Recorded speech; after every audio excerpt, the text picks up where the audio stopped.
चलिए बौद्ध धर्म हेडिंग बनाएंगे, लिखेंगे बौद्ध धर्म का। देखिए 6ठी शताब्दी ईसा पूर्व में 2 धर्मों का उदय होता है, एक जैन धर्म और एक बौद्ध धर्म। क्लियर हुआ? उसी तरह आप देखे होंगे 18वीं शताब्दी में जैसे ये दोनों धर्मों ने क्या किया, पूरी तरह से एक कह सकते हैं कि एशिया के साथ साथ विश्व को भी बदल दिया। बौद्ध धर्म का तो प्रचार प्रसार काफी हुआ। उसके बाद आप ध्यान दीजिएगा कि उसी तरह 18वीं शताब्दी में फ्रांस की क्रांति ने विश्व के मानचित्र को बदल कर रख दिया।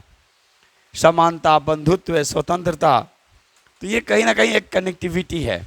तो लिखेंगे बौद्ध धर्म का संस्थापक गौतम बुद्ध थे। इन्हें लाइट ऑफ एशिया के नाम से जाना जाता है। इन्हें लाइट ऑफ एशिया के नाम से जाना जाता है। क्यों भाई लाइट ऑफ एशिया क्यों बोलते हैं? इन्होंने पूरी तरह से एक रोशनी के रूप में पूरे एशियाई क्षेत्रों में एक उम्मीद की किरण जो कह सकते हैं उन्होंने प्रसारित किया। कौन? देखिए गौतम बुद्ध के बारे में कहा जाता है कि एक क्या थे, एक राजकुमार के घर में जन्म लिए, लेकिन देखिए कहाँ इन्होंने आलिशान पूर्वक जीवन व्यतीत किया। जब इनको लगा तो इन्होंने क्या किया, गृह त्याग कर दिया। ठीक है, आई बात समझ में? और आज के डेट में क्या है, हम लोग के पास थोड़ा बहुत कुछ आ जाता है तो सोचते हैं कि वाह। इनको जब कहा, इनका जब दिखाया गया बचपन में तो कहा गया कि ये तो बहुत बड़ा राजकुमार बनेंगे या तो फिर बहुत बड़ा सन्यासी। सारी व्यवस्थाएं इनको घर में कर दी गई। उस समय की सबसे विश्व की सुंदरी लड़की यशोधरा से शादी करा दिया गया, ताकि वो होता है ना, शादी करा दो तो बच्चा बंधन में आ गया। फिर भी इन पे कोई प्रभाव नहीं पड़ा। ठीक है, और पुत्र होता है राहुल, उसके बाद भी ये गृह त्याग कर देते हैं। तब ना ये गौतम बुद्ध कहलाए, नहीं तो ये तो क्या थे, सिद्धार्थ थे, एक सिद्धार्थ के रूप में जाने जाते थे। तो इन्होंने अलग तरीके से ज्ञान का उन्होंने प्रकाश पूरे एशियाई क्षेत्रों में प्रकाशित किया। तो इसीलिए बार बार बोलते हैं संपत्ति का घमंड नहीं कीजिए, नहीं तो पीछे उठा के देख लीजिए। अयोध्या में राम को सिंहासन मिल रहा था, नहीं मिल रहा था, फिर क्या हुआ, 14 वर्षों की वनवास। सोचने वाली बात है, 16 साल का उम्र का लड़का वनवास में चला जाता है, तब वो पुरुषोत्तम राम कहलाए। क्लियर हुआ? तो आप कोई भी काम कीजिए, राष्ट्र के तहत अगर आप जोड़ देते हैं, राष्ट्र में उसको जोड़ देते हैं तो लोग आपको याद रखते हैं। और अपने को इस तरह से रखिए कि आपके अंदर एक मजबूती हो। तो बुद्ध से तो आप देखे भी होंगे क्लास के अंदर 2-2, 3-3 बुद्ध हम लगाए हुए हैं, बुद्ध की फोटो। तो मुझे काफ़ी ये प्रभावित करते हैं इनकी बैठी हुई मुद्रा में। ठीक है, सामने भी आप देखिए, यहाँ भी देखिए। तो ये क्या है, हम लगाए हुए हैं किस लिए? ये हम खुद इनसे बहुत प्रेरित हैं और इनके शांत स्वभाव को देखकर उस पर हम लोग जो भी हमारे अंदर जो कमियां उसको दूर करने का प्रयास करते हैं। तो इसीलिए इनको कहा गया लाइट ऑफ एशिया। लाइट का मतलब ही होता है प्रकाश। ठीक है, चलिए इन्हें लाइट ऑफ एशिया कहा जाता है। गौतम बुद्ध का जन्म 563 ईस्वी पूर्व, गौतम बुद्ध का जन्म 563 ईस्वी पूर्व नेपाल के कपिलवस्तु के लुम्बिनी में, नेपाल के कपिलवस्तु के लुम्बिनी नामक स्थान पर हुआ था। लुम्बिनी नामक स्थान पर हुआ था। लुम्बिनी नामक स्थान पर हुआ था। इनके पिता सुद्योधन शाक्य गण के मुखिया थे। इनके पिता सुद्योधन शाक्य गण के मुखिया थे। इनकी माता का नाम माया देवी था। इनकी माता का नाम माया देवी था, जो इनके जन्म के 7वें दिन ही जिनका इनके जन्म के 7वें दिन ही उनकी मृत्यु हो जाती है। देखेंगे पिता कौन? शाक्य गणराज्य, राजकुमार थे सुद्योधन। माता माया देवी। जन्म के 7वें दिन, ऐसे ही क्वेश्चन पूछा जाएगा, जन्म के 7वें दिन इनकी मृत्यु हो जाती है। तो इनका लालन पालन कौन करती हैं? इनकी सौतेली माँ गौतमी। इनका लालन पालन सौतेली माँ गौतमी के द्वारा किया जाता है। और याद रखिएगा, यही फिर गौतमी इनकी प्रथम अनुयायी बनती हैं। अनुयायी का मतलब क्या? फॉलोवर्स। जो आज आप लोग फेसबुक और ट्विटर पर कहते हैं कि मेरे इतने फॉलोवर्स हैं, सोचिए उस समय कहाँ सोशल मीडिया था। फिर भी देखिए उस समय कहाँ सोशल मीडिया था। आई बात समझ में? आजकल तो सोशल मीडिया पर डालते हैं तो देखते हैं कि मेरा कितना लाइक आया और कितना कमेंट्स आया, नहीं तो कहते हैं लाइक करो जी, लाइक करो जी। आई बात समझ में? तो वही चीज़ है, सोचिए। तो आप खुद कीजिए, लोग आपके से ये होंगे। तो यही गौतमी जो थी इनकी प्रथम अनुयायी बनती हैं। यानी जब गौतम बुद्ध ज्ञान की प्राप्ति करते हैं, फिर सभी जगह धर्म प्रचार करते हैं, बौद्ध धर्म का प्रचार प्रसार करते हैं, तो गौतमी जब महिलाओं को जो प्रवेश दिया, तो गौतमी जो इनकी जो सौतेली जो माँ जो थी, इनकी मौसी भी थी, लालन पालन जो करती हैं, तो ये बाद में यही प्रथम अनुयायी बनती है। क्लियर हुआ? यानी फॉलोवर्स। आगे लिखेंगे, इनके बचपन का नाम सिद्धार्थ था। इनके बचपन का नाम सिद्धार्थ था। क्लियर हुआ? इनकी पत्नी का नाम यशोधरा। इनकी पत्नी का नाम यशोधरा था, जिनसे इन्हें एक पुत्र रत्न की प्राप्ति हुई। इनकी पत्नी का नाम यशोधरा था, जिनसे इन्हें एक पुत्र रत्न की प्राप्ति हुई, जिसका नाम राहुल था। जिनसे इन्हें एक पुत्र की प्राप्ति होती है, जिसका नाम राहुल था।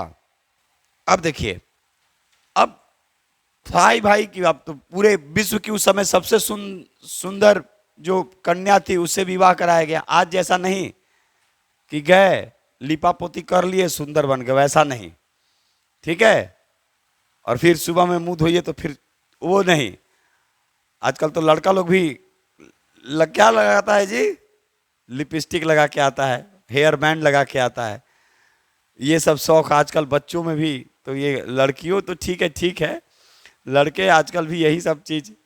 तो उस समय के वो सबसे खूबसूरत जो कह सकते हैं, और शालीनता जिसको कहा जाता है, केवल बार बार बोलते हैं चेहरे की खूबसूरती से वो खूबसूरती नहीं होती है जब तक आपके अंदर गुण ना हो, चरित्र ना हो, वो सभी चीजों। और फिर यशोधरा के पिताजी भी पूरी तरह से जांच परख कर ही अपनी बेटी को किसके हाथ में देते हैं? सिद्धार्थ। आई बात समझ में?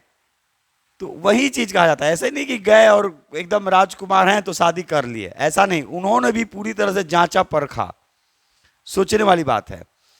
तो बचपन में ही हो गया था कि भाई जो सन्यास या फिर राजकुमार होंगे, ठीक है, सन्यास या राजकुमार होंगे, तो ये चीज कहीं ना कहीं, ये चीज कहीं ना कहीं ये था कि भाई अब इनको घर में ही रखो। लेकिन एक दिन इनकी इच्छा जाहिर हुई कि भाई हम शहर को घूमेंगे। तो शहर को घूमेंगे तो इन्होंने 4 व्यक्तियों को देखा, ठीक है। लिखिए, सिद्धार्थ जब कपिल वस्तु की सैर पर निकले, सिद्धार्थ जब कपिल वस्तु की सैर पर निकले, तब उन्होंने 4 दृश्यों को देखा। पहला बूढ़ा व्यक्ति, तो इनका जो सारथी जो था उनसे पूछते हैं ये कौन है? तो बूढ़ा व्यक्ति, ये क्या होता है? तो भाई जन्म ले लीजिएगा, युवा अवस्था में जाइएगा, फिर बूढ़ा हो जाना है। तो सब होंगे तो हाँ, तो आप भी होंगे तो हाँ। फिर आगे बढ़ते हैं तो दूसरा जो व्यक्ति देखते हैं, एक बीमार व्यक्ति। तो फिर वही क्वेश्चन, ये कौन? तो बीमार है, इसको लोग ले जा रहे हैं दिखाने। तो भाई सोचने वाली बात है, आज तक इनको कोई दिक्कत हुई नहीं थी। इनको फिर अब आगे बढ़ते हैं तो इन्होंने एक और दृश्य देखा, उस 100 को देखा। उन्होंने पूछा, तीसरा क्या देखा?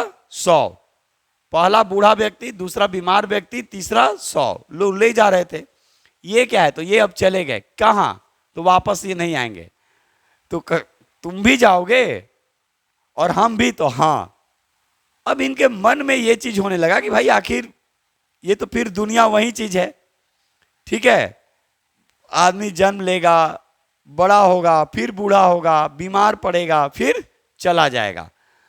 अंत में उन्होंने एक ऐसे व्यक्ति को देखा, एकदम झूमते हुए, मस्ती करते हुए, देखते होंगे ना, एकदम आप लोग कहते हैं रमरमा के जा रहा है, बिंदास तरीके से, कोई मोह माया नहीं, कोई दुनिया का ये नहीं, एकदम अपने में रम के अब इसको जो कहिए, ठीक है। वो किसको लास्ट में देखते हैं? सन्यासी को।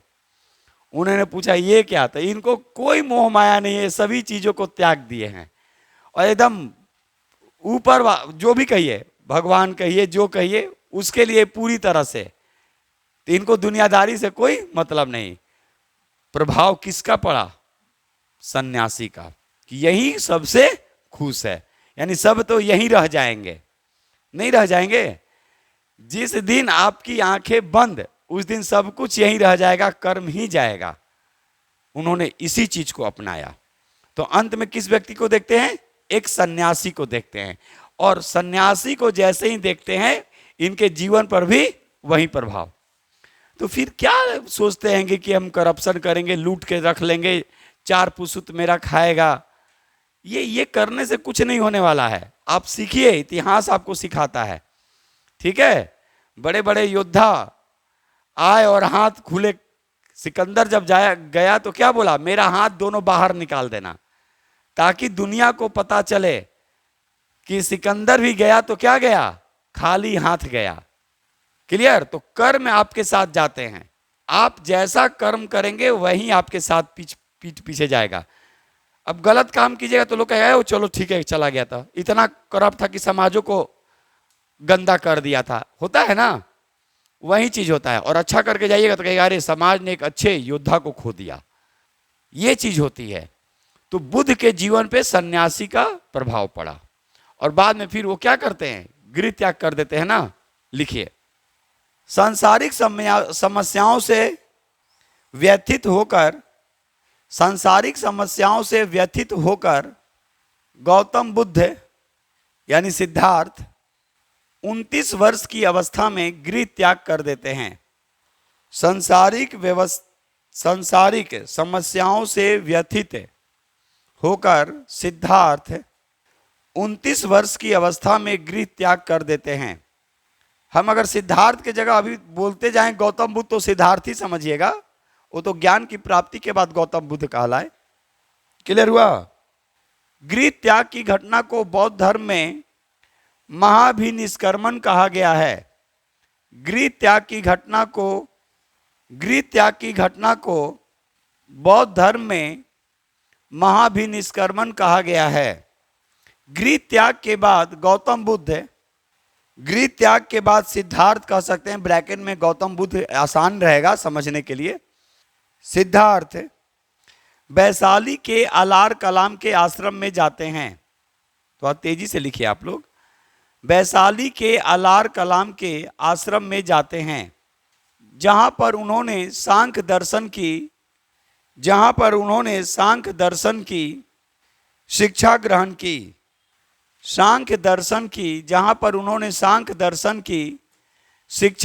की। अलार कलाम सिद्धार्थ के प्रथम गुरु हुए। अलार कलाम सिद्धार्थ यानी बुद्ध के प्रथम गुरु हुए। नेक्स्ट, ये अलार कलाम कहां था? वैशाली के अलार कलाम में है। क्लियर हुआ? वैशाली के अलार कलाम इनके प्रथम गुरु हुए, जहां पे उन्होंने सांख्य दर्शन की शिक्षा ली थी। आगे, उसके बाद ये राजगीर के रुद्रक रामपुत्र के आश्रम में जाते हैं। रुद्रक रामपुत्र के आश्रम में जाकर शिक्षा ग्रहण करते हैं। रुद्रक रामपुत्र के आश्रम में जाकर शिक्षा ग्रहण करते हैं। आगे लिखेंगे। इसके बाद इनको कौंडिल्य सहित 5 ब्राह्मण मिलते हैं। ठीक है, आगे लिखेंगे। सिद्धार्थ बोध गया में पीपल के वृक्ष के नीचे निरंजना नदी ब्रैकेट में फल्गु नदी, निरंजना नदी ब्रैकेट में फल्गु नदी के तट पर 6 वर्ष तक की कठिन तपस्या करते हैं। 6 वर्ष तक की कठिन तपस्या करते हैं और यहीं पर उन्हें ज्ञान की प्राप्ति होती है।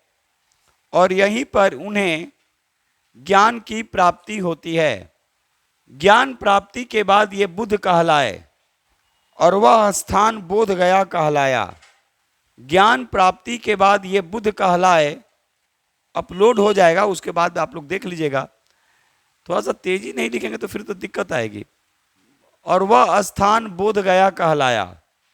बुद्ध ने अपना प्रथम उपदेश, अरे वह स्थान बोध गया कहलाया जहां उन्होंने ज्ञान की प्राप्ति, ठीक है, निरंजना नदी, फल्गु नदी, सब याद रखिएगा। निरंजना नदी को ही फल्गु नदी बोलते हैं, यानी गया जो है वो फल्गु नदी के किनारे बसा है, ठीक है। और अभी वहां पे रबर डैम स्थापित किया गया।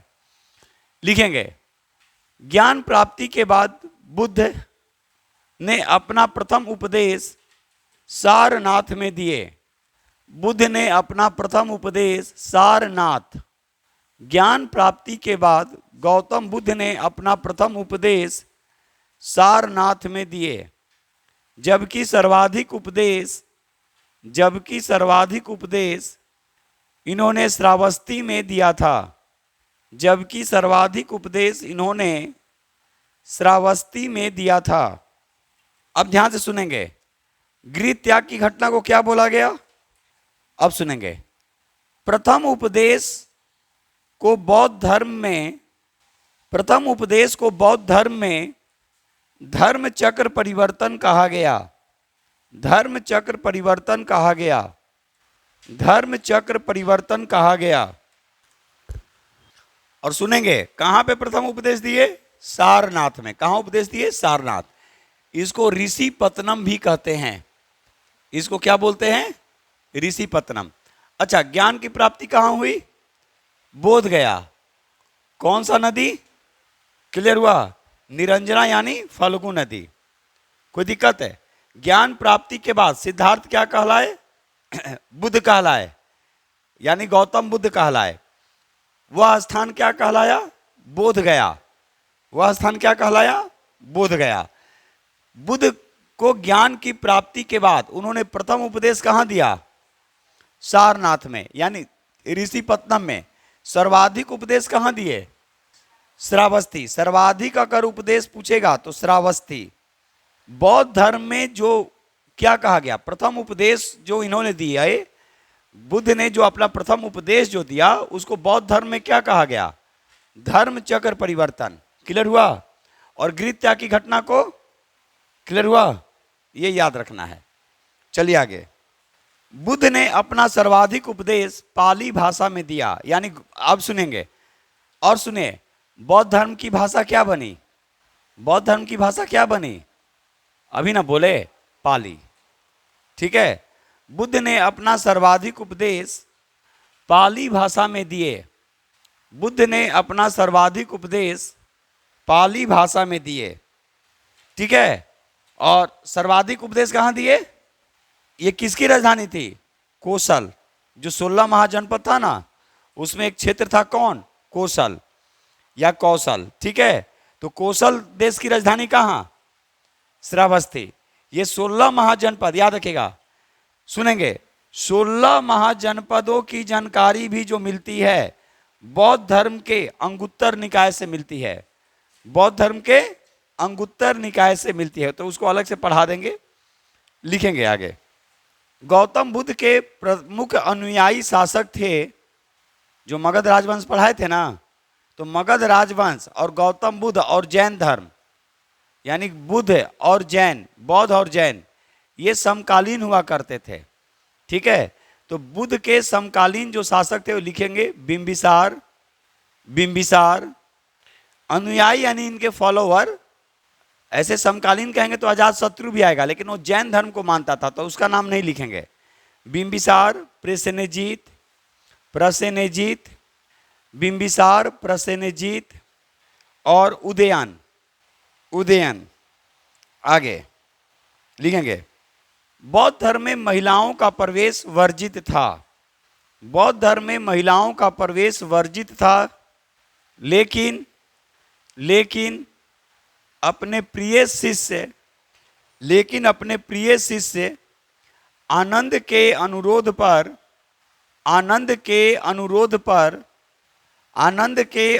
पर इन्होंने वैशाली में महिलाओं को प्रवेश दे दिया, महिलाओं को प्रवेश दे दिया।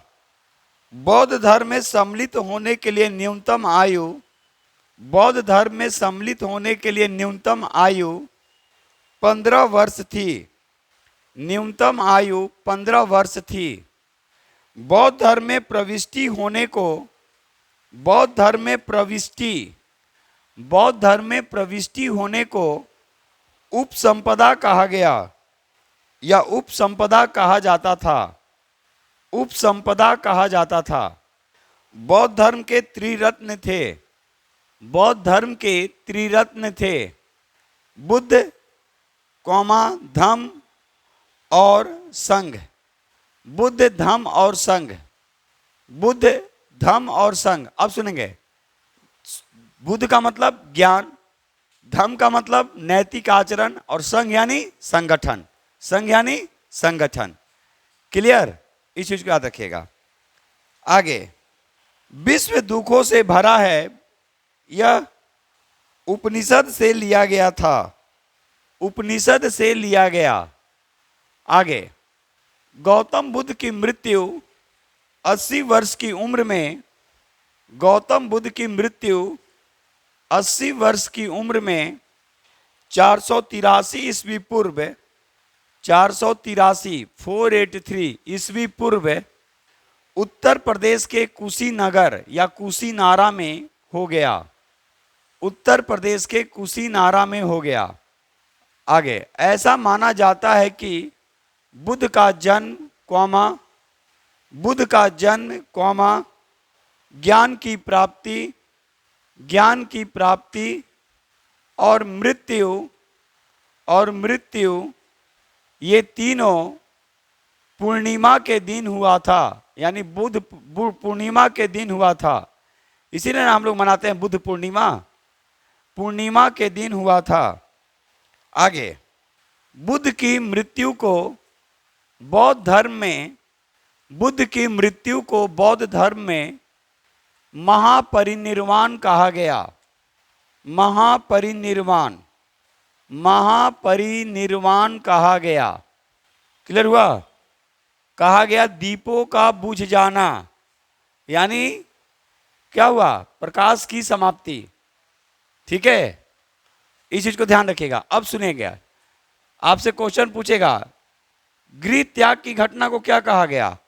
महाभिनिष्क्रमण। एक जगह लिख लेंगे गृह त्याग डैश देके महाभिनिष्क्रमण। उपदेश को, प्रथम उपदेश को क्या कहा गया? प्रथम उपदेश डैश देके धर्म चक्र परिवर्तन। मृत्यु डैश देके क्या? महापरिनिर्वाण। एक जगह हो जाएगा। क्लियर हुआ? अब देखेंगे, इसमें अभी बहुत सारी चीजें हैं, लेकिन एक ब्रीफ में आपको बताए। इसको एक बार आप लोग अपलोड हम वीडियो कर देंगे, उसको एक बार देख लीजिएगा, फिर उस पर हम लोग क्वेश्चन काम करेंगे। मेंस टाइप से भी जो भी क्वेश्चन जो होंगे, ठीक है, उस पर भी हम लोग काम करेंगे। अब इस पे ध्यान दीजिएगा कि अब इनकी मृत्यु के बाद 4 बौद्ध संगीतियां हुई। इनकी मृत्यु के बाद कितनी बौद्ध संगीति हुई? 4। ठीक है, तो प्रथम बौद्ध संगीति, द्वितीय, तृतीय और चतुर्थ। ठीक है, उसको आराम आराम से, एक मेरा वीडियो है उसको आप लोग देखिएगा, और अभी हम केवल लिखवाते जा रहे हैं, आप उसको लिख लीजिए और फिर उसको एक बार देख लीजिएगा, और फिर अभी जो अपलोड होगा उसको देख लेंगे, लिखेंगे।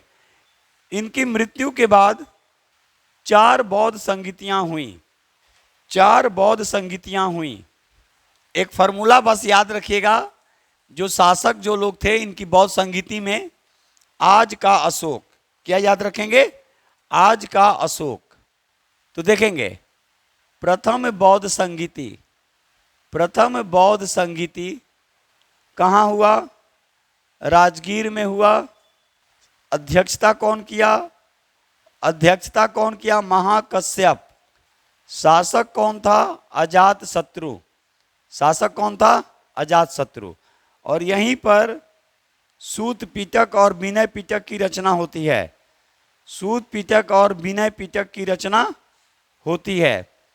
ठीक है, अब देखेंगे द्वितीय बौद्ध संगीति। द्वितीय बौद्ध संगीति कहाँ? द्वितीय बौद्ध संगीति कहाँ? वैशाली। कहाँ होता है? वैशाली में। अध्यक्ष कौन? ये देखिए, ये जगह है, ये जगह है स्थान, ये अध्यक्ष और ये शासक, ये शासक। तो ये राजगीर, अध्यक्ष कौन? सभाकामी, सभाकामी। और देखेंगे कालाशोक, कालाशोक। अब देखेंगे तृतीय बौद्ध संगीति। तृतीय बौद्ध संगीति क्या? तो तृतीय बौद्ध संगीति कहाँ हुआ? यहाँ लिख ले रहे हैं तृतीय बौद्ध संगीति। तो तृतीय जो बौद्ध संगीति हुआ ये कहाँ हुआ? पाटलिपुत्र। कहाँ हुआ? पाटलिपुत्र में, ये याद रखिएगा। आई बात समझ में?